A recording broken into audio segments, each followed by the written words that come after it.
لیکن اس کے مقابلے میں تصوف کا کیا تعلیم دے رہا ہے؟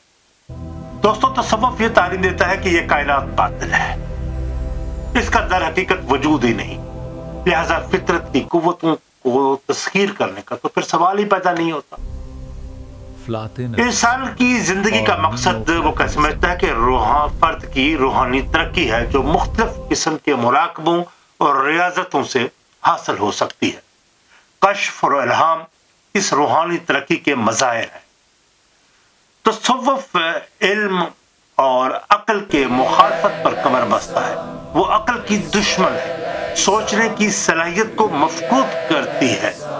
دین اسلام جو اجتماعی نظام کے قیام کی بات کرتا ہے، لیکن تصوف نے انسانوں کو انفرادیت کی زندگی تک محدود کر دیا۔ اس کا منتہا ایک فرد کی ذاتی نجات ہے، اور دعویٰ کرتے ہیں کہ رسوم مناسک کی میکینیکل انداز میں ادا کرنے سے یہ حاصل ہو سکتے ہیں۔ تصوف کا یہ سلسلہ دنیا کی کم و بیش تمام تہذیبوں اور قوموں میں موجود ہے، لیکن اس کی جامع تعریف آج تک نہیں ہو سکی۔ اس کا دائرہ کار بہت سے داخلی تجارب، کیفیات، احوال اور مقامات، شاعر اور مناسک پر محیط ہے۔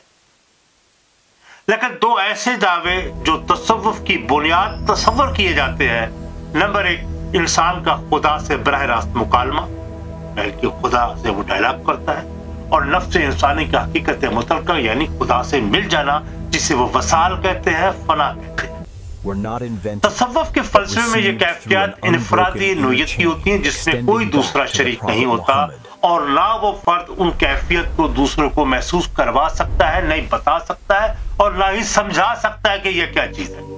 اسے باطنی ذریعہ علم بھی کہتے ہیں۔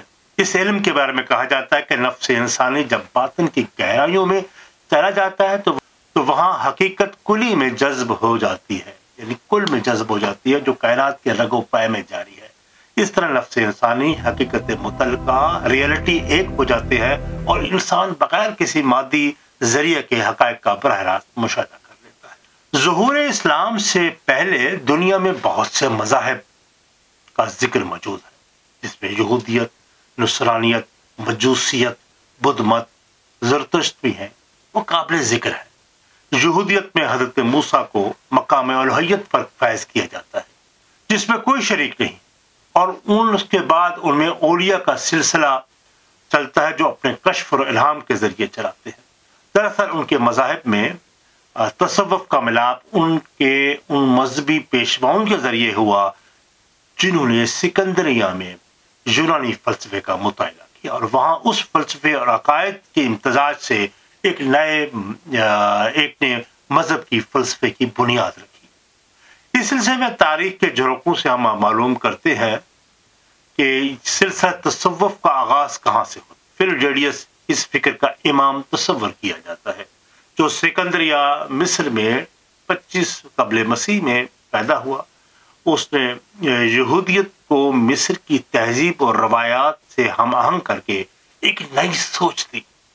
اس نے یونانی فلسفر پلیٹو کے تصور کو ایک نیا رنگ دیا، جسے باطنیت کا فلسفہ کہتے ہیں۔ اور حیرت کی بات ہے کہ فلسفہ اقلیت پسندی کی ابتدا یونان کے فلسفی دیموکریٹس اور ایکیورس جیسے فلاسفر سے ہوئی، اسی طرح افلاطون یعنی پلیٹو کے ہاں اقلیت اور باطنیت جمع ہو گئے، اور اس نے سب سے پہلے یہ تصور پیش کیا کہ اس عالم محسوس کے اوپر ایک عالم امثال ہے، وہ عالم حقیقی وجود رکھتا ہے، اور یہ عالم محض اس کا سایہ ہے۔ اس عالم میں جو کچھ ہے اور جو کچھ ہوتا ہے، اس کی حقیقت سراب سے زیادہ کچھ نہیں۔